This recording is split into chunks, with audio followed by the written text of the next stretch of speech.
Hi, I'm Luke Chow. And I'm Nicole Drugan. This is the Hypnosis Nerd. We're filming in Toronto, Canada, here at the Morpheus Clinic for Hypnosis, where we make hypnosis make sense. Today's episode is going to be about meditation and how it relates to hypnosis. But before we get into our topic, I want to introduce Nicole. She started with us just this summer, and she's made a very interesting career move from the corporate world, from advertising, into wellness. And here she is. Hi. So I spent 15 years in advertising, which I really did love, but I found I was getting really stressed and I wasn't sure why. And when I did some digging, I found out, or I realized that I wasn't actually following my true passion, which is wellness and helping people become the best versions of themselves. Awesome. Thank you. If you're watching us on YouTube, you should know that you can also find us on Spotify, iTunes, and Google Podcasts if you prefer to follow us on any of those platforms.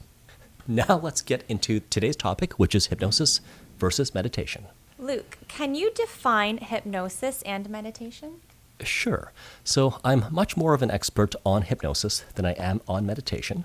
So I'll start with hypnosis, and there are as many definitions of hypnosis as there are authors and theorists and researchers. And the one that I'm going to present is based on a definition first articulated by a man named Dave Ellman.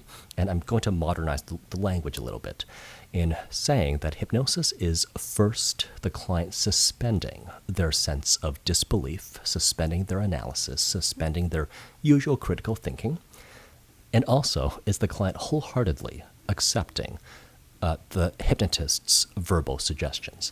So it comes in those two parts. First, it's a suspension of disbelief and analysis. Second, once that's been suspended, it's a wholehearted acceptance of the hypnotist's verbal suggestions. And as for meditation, there are also quite a number of different practices where Vipassana meditation and transcendental meditation are going to be different from Zen meditation or walking meditation, and there are different traditions all around the world. But I'm going to try to condense the definition into what these practices seem to mostly have in common, and that's a practice where one is observing one's own thought processes, sensations, feelings, and inner experience without necessarily having to act upon their thoughts, without necessarily reacting to perceptions, so that there is a feeling of a distance from their own internal mental processes. And that practice tends to allow people to de-stress and also to live in a world that's often unpredictable and chaotic, but still maintain their peace of mind as they live in this world. So if our viewers have a meditation practice that contradicts that, feel free to leave a comment if you're watching on YouTube. But my understanding, and you can agree or disagree, but my understanding is what I've just described, that observational quality is what defines most meditative practices. I would agree with you. Okay, Yeah. fantastic. What are the differences between hypnosis or self-hypnosis and meditation or guided meditation? Good question. So I guess we'll start with the differences. Now, often clients coming in for hypnosis are already experienced meditators, and they kind of want to know what they'll get in addition to their own meditation practice, or what they'll get that's different from their own meditation practice. And in my opinion, if a hypnosis session is just like a guided meditation, then the client really isn't getting the full experience of being hypnotized. Right. The main difference, I would say, is that in hypnosis, the client is having their thinking directed. So in meditation, as I just defined and described it, the client or the meditator is going to be observing their thoughts. They're going to be observing their experience and their perceptions and their feelings and the memories and everything else that arises without necessarily acting upon them or reacting to them. Whereas with hypnosis, the point of doing hypnosis is to actually change your thinking, to change your perspectives, to change your points of view.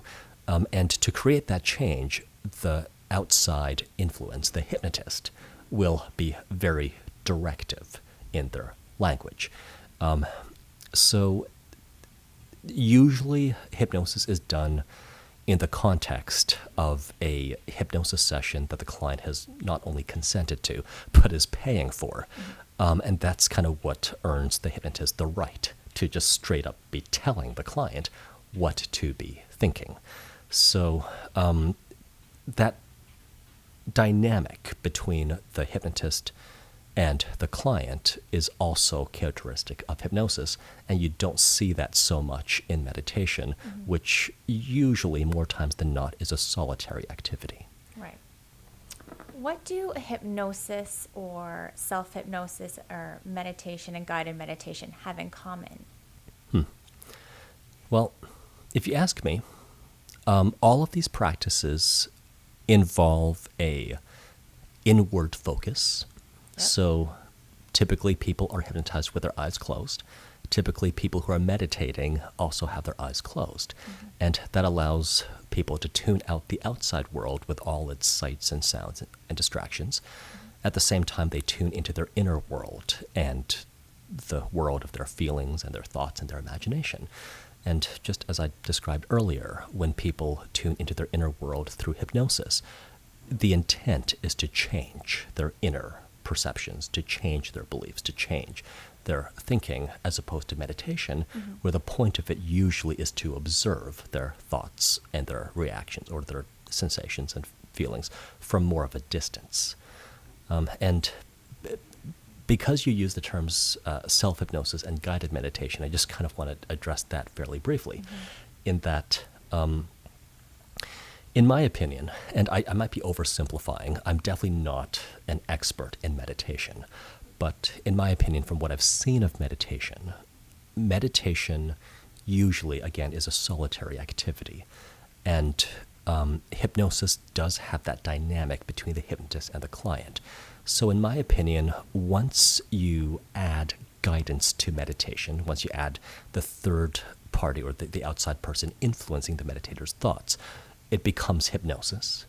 It's essentially a light form of hypnosis once it's guided meditation.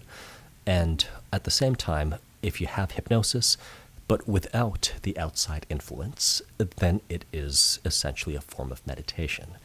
And people who do self-hypnosis have to both be a guide and a follower at the same time if they are to replicate the experience of being hypnotized by someone else. And it is not easy to be the guide and to be thinking and looking ahead and figuring things out at the same time that one is a follower, where they are going with the flow and just letting their inner guide.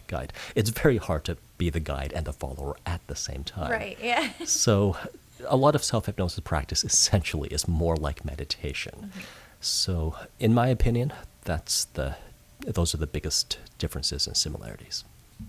Why would someone choose hypnosis over meditation? In my opinion, meditation is great for self-discovery. It's great for gaining insights about one's self.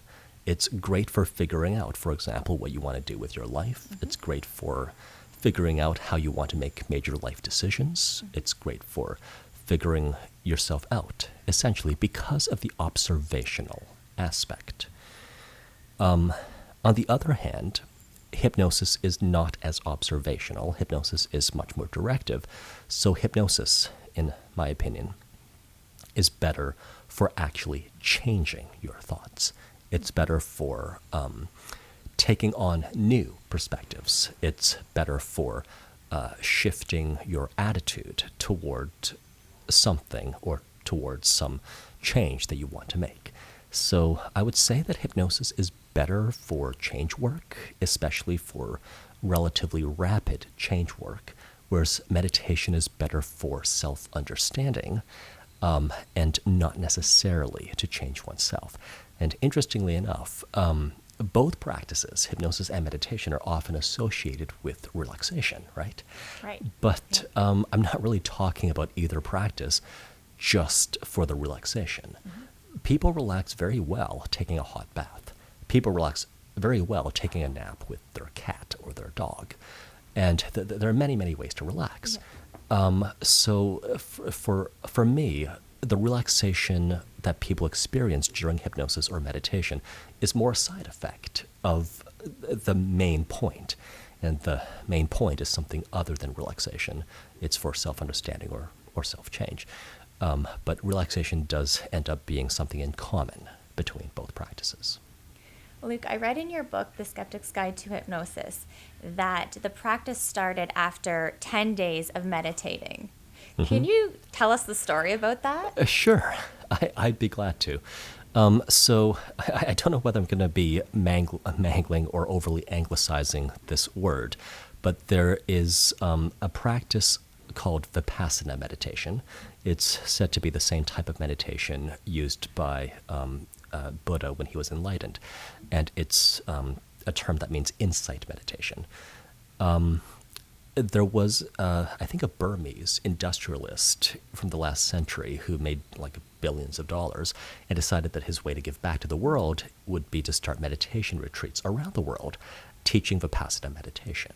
And I sort of heard through the grapevine that there was one close to Toronto. So back when I was 23 years old, I was a couple years out of university, didn't really know what I wanted to do with myself. I really did very much have to figure myself out. Right. So because I had the time to go off the grid for 10 days, and this is off the grid, no cell phone, no reading, you can't look people in the eye, vegetarian food, meditation, some 16 hours a day. Wow. It's a lot of meditation. It's basically living like a monk for 10 days in a row. And I did this in August 2006. Okay. So for 10 days, I cleared my head, came to understand myself better. I left that meditation retreat not entirely fearless, but with much, much less fear than I normally would have had. And 2 weeks later, I signed the rental agreement on this office right here. So now it's 2020, 14 years later. Wow. Over 14 years later. I'm working out of the same space, and it's no longer just me. So I can credit meditation for this practice existing, because unless I went to that retreat and cleared my head of all my fears and doubts and worries, so I could act without fear, I probably never would have signed that rental agreement. I probably never would have started this practice so that I'm able to hypnotize my clients. So that's how the Morpheus Clinic for Hypnosis originally started. And I understand that you also have some experience with meditation. Don't know if it's the same kind of meditation or a different kind of practice, but why don't you share a bit about your personal experience? Sure. I've actually always been interested in that type. I've heard about these retreats and whatnot. So I thank you for sharing that story. It's very interesting. My own personal experience, as I mentioned, working in advertising, I was trying to find ways to relieve the stress that I was under. So I'd always heard about friends talking about meditation. I never understood it, never tried it.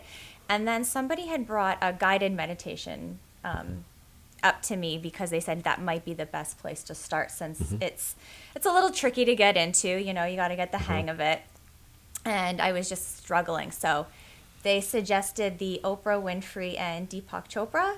So it's a 21-day guided meditation, and there's a bunch of different topics they go through. So there's one for abundance, there's one living healthy. I actually forget what I had chosen for the 21 days, but I did it. I stuck to it for the 21 days, and I noticed probably after day 2 or 3, I felt the change in myself. And it actually was at that point, after the 21 days, was when I realized I needed to get out of advertising and follow my passion. Interesting. Yeah. Meditation has very interesting career-boosting effects that I think they need to study more. Absolutely. But yes, I mean, one message I've been giving to my clients, well, at least for the past few years, is that there are certain things that you'll never hear from advertising or from the HR department of your corporate employer. Yeah. And these are things to the effect of you aren't just a productivity machine. You aren't like a factory robot. You are a human being, and it means you have a heart with needs and feelings and values. You also have a physical body with different needs and feelings and health that matters. And very often, through advertising and consumerism and corporate control of so many people's lives, people are treated as productivity machines, or people's minds are valued, while the rest of them is not valued as highly. So the messaging I often feel like I have to be giving to my clients is to counteract this overvaluation of the mind and this undervaluation of the physical body and emotions and feelings. Yeah. Such that, even if a person is treated by their employer as just a mind or just a productivity machine, they themselves never buy into that idea completely, and they themselves take care of all their other needs. They take care of themselves and their emotions and spirituality during all the many hours of the week that their employer isn't paying for. So it's a message that I think is understated, but someone has to say it, and I'm going to be one of those people to say it. Do experienced meditators have an easier time with hypnosis? Well, it could be a double-edged sword. So in some cases, once I tell a client, close your eyes, take a deep breath, they start going into their own meditation practice. They think they know what to do, but because meditation is usually solitary, it doesn't necessarily map onto hypnosis, where my voice is guiding their thoughts and their imagination and their attention moment after moment. So if the client thinks that hypnosis is just like meditation, they're going to miss the differences. So in that case, someone who's more experienced at meditating could have a harder time going into hypnosis, or in other words, listening to someone else direct their thoughts and their imagination and their feelings. Where meditation can help someone who's undergoing hypnosis is that they will already have been well practiced at relaxing on demand, turning their attention inward on demand, and they're sort of unafraid of their own inner worlds. So sometimes people who are experienced at meditation have an easier time going into hypnosis because of those overlaps between meditation and hypnosis. Do meditative states achieved through yoga resemble hypnosis? I believe so. Right now I'm teaching a hypnosis certification workshop, and this topic kind of came up during one of our earlier classes.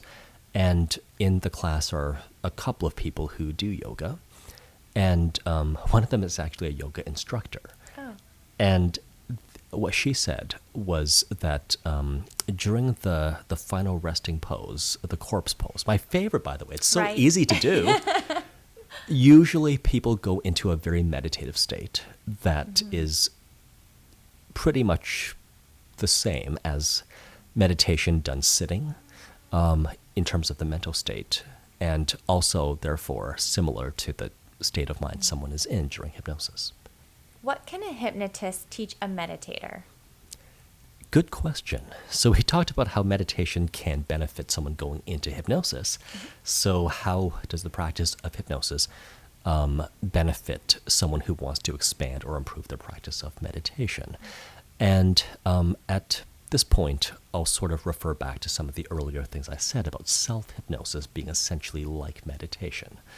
Now, if someone is doing meditation simply and purely to observe their own thoughts and feelings and reactions, then I'm not sure hypnosis has as much to offer. If someone's meditating in order to contemplate an idea that they want to accept, I think that some of the ways that hypnotists reframe situations, or the ways that hypnotists will phrase their suggestions, can benefit a meditator because we are more practiced in the skill of communicating ideas such that they stick with people, such that they resonate with people. So that's a little bit more like self-hypnosis than insight meditation. But that's how I would say hypnosis can help. Can anybody be hypnotized the way anybody can meditate or observe their own thoughts? It's an interesting question because there's the theoretical answer and there's also the practical answer. So theoretically, most people, almost everyone, can be hypnotized under the right conditions with the right guide. Once they're in an open enough state of mind, theoretically everyone can be hypnotized. But in the practical world, the question is more, can everyone walking in through our door in the state of mind they're in when they walk through our door, with all the baggage they carry when they walk in the door, can everyone be hypnotized? Then, and the answer is no, because if the client doesn't really trust others easily, they're going to have a harder time suspending disbelief. If they have a very strong critical mind that they can't let go of, they're also going to have a hard time being hypnotized. If they don't have much of an imagination, if they also can't wholeheartedly accept the new idea or set of ideas that I want them to accept, they're also going to have a hard time benefiting from hypnosis. Now, those are some just rough ways to pick out the more suggestible clients. We do have to kind of sort people who are highly suggestible, where we'll make a strong recommendation to proceed, from people who are average in suggestibility, in which case there's a reasonable chance we can help them, but it's going to take longer sessions or it's going to take more sessions than for someone who's highly suggestible.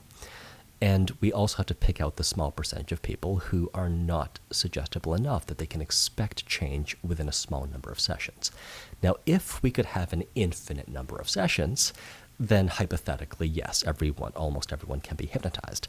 But because there is the limitation of this being a paid service and people only being willing to pay for a relatively small number of sessions before they self-assess how they're progressing, the practical answer is no, not everyone can be hypnotized effectively under those conditions.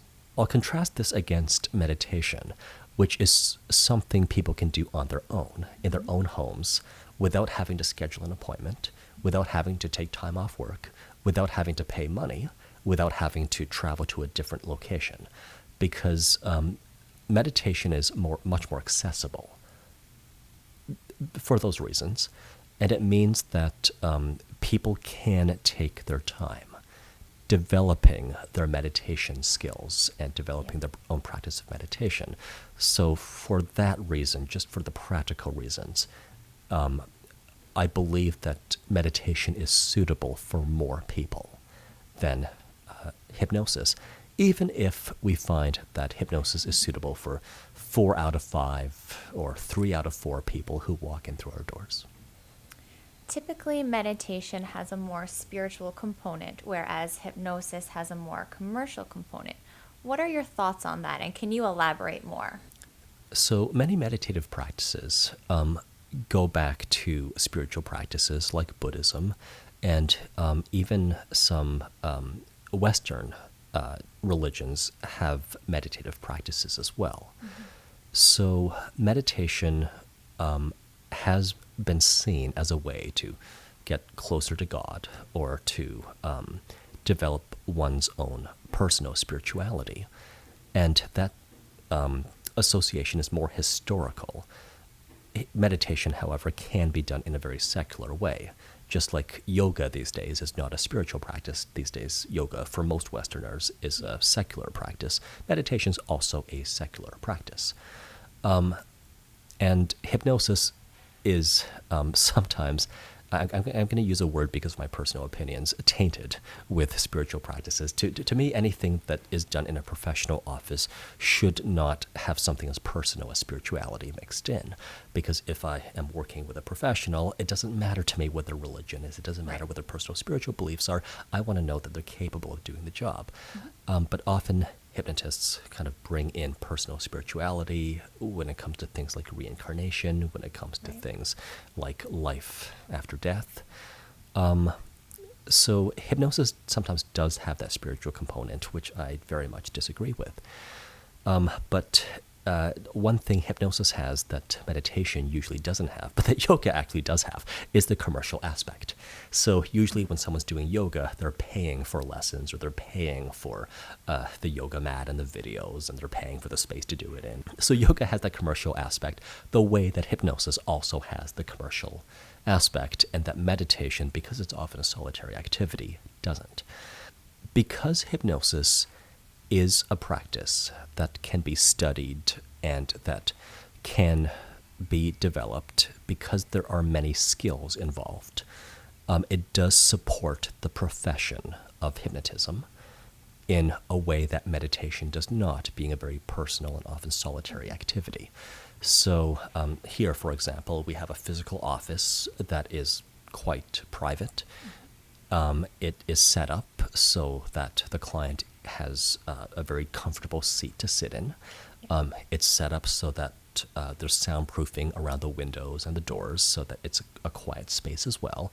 And during noisier days where there's construction, we also have a setup where microphones will pick up the voice of the hypnotist and mix it in with music to go into the client's ears through headphones. So we've thought of multiple redundant ways to ensure the best possible experience for the client.